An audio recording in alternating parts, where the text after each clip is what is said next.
For half a century, the Kingdom of Saudi Arabia has been the linchpin of U.S. Mideast policy. A guaranteed supply of oil has bought a guaranteed supply of security. Ignoring autocratic practices and the export of Wahhabi extremism, Washington stubbornly doubts its ally, moderate.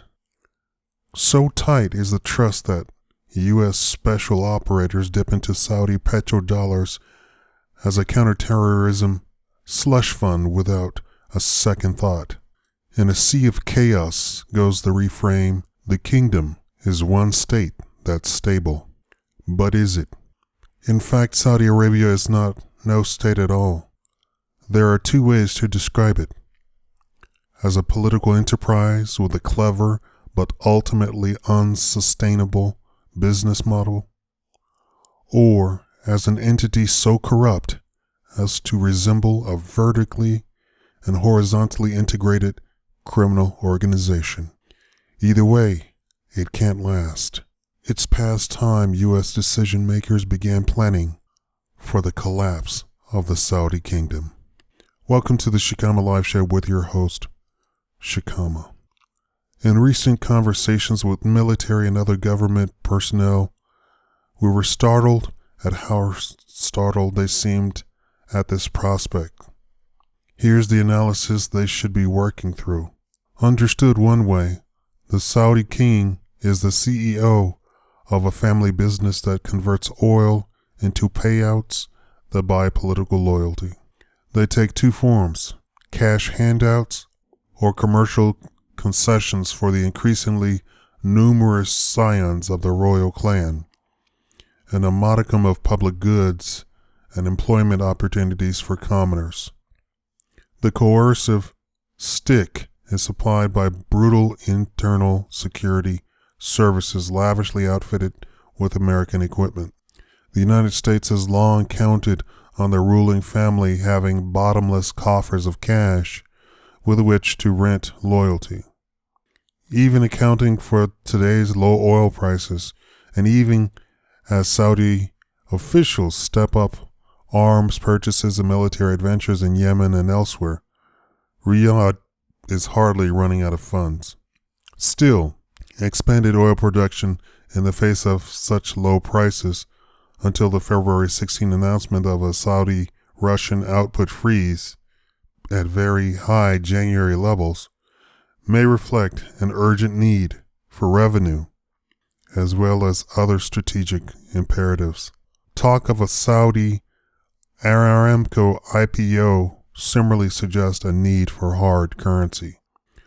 A political market, moreover, functions according to demand as well as supply. What if the price of loyalty rises? It appears that is just what's happening. King Salman had to spend lavishly to secure the allegiance of the notables who were pledged to the late King Abdullah.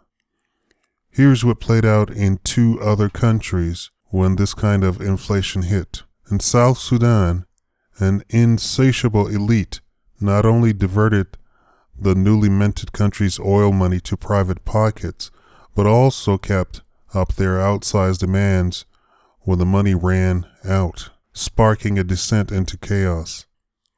The Somali government enjoys generous donor support, but is priced out of a very competitive political market by a host of other buyers with ideological security and criminal agendas of their own. Such comparisons may be offensive to Saudi leaders, but they are telling.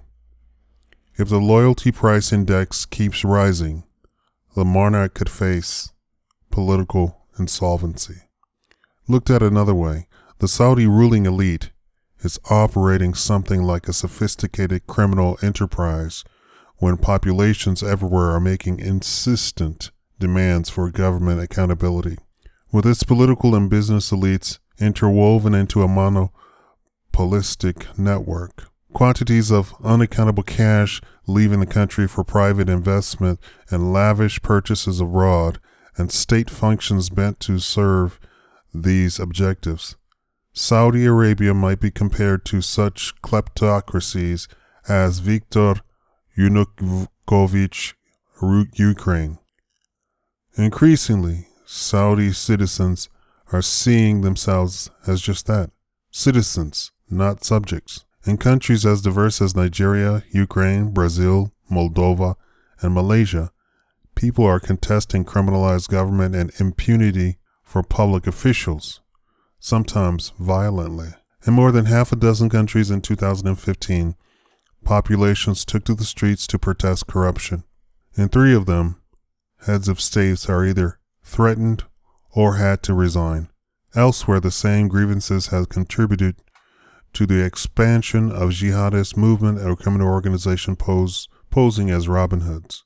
Russia and China's external adventurism can at least partially be explained as an effort to rechannel their public's dissatisfaction with the quality of governance.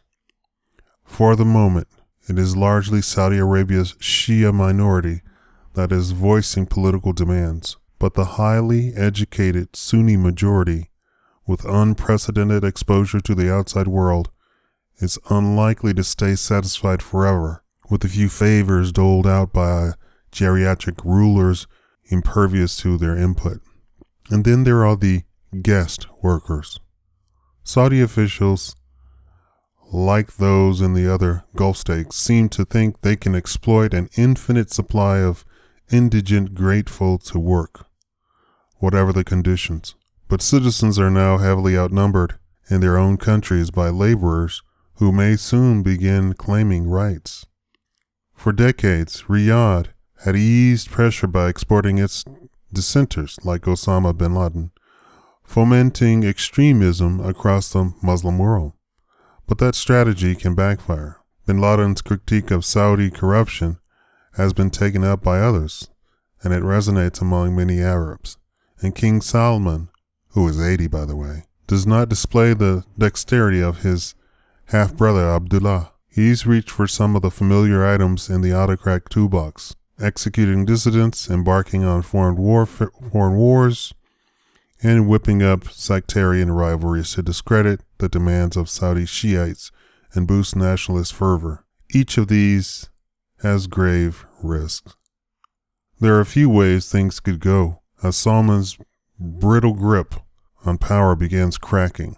One is a factional struggle within the royal family, with the price of allegiance bid up beyond anyone's ability to pay in cash. Another is foreign war. With Saudi Arabia and Iran already confronting each other by proxy in Yemen and Syria, escalation is too easy. U.S. decision-makers should bear the danger in mind as they keep pressing for regional solutions to regional problems. A third scenario is insurrection, either an unconventional uprising of a jihad insurgency, a result all too predictable given episodes throughout the region in recent years. The United States keeps getting caught off guard with purportedly solid countries come apart. To do better this time, U.S. military and intelligence officials should at the very least and immediately run some rigorous planning exercises to test differences, scenarios, and potential actions aimed at reducing codependence and mitigating risk. They should work hard to identify the most likely and most dangerous regional outcomes of a Saudi collapse, or the increasingly separate efforts of its rulers to avoid one. And above all, they should abandon the automatic pilot thinking that had been guiding U.S. policy to date. Hope is not a policy, as a hackneyed phrase, but choosing not to consider alternatives amounts to the same thing. Thank you for watching the Shakaama Live Show.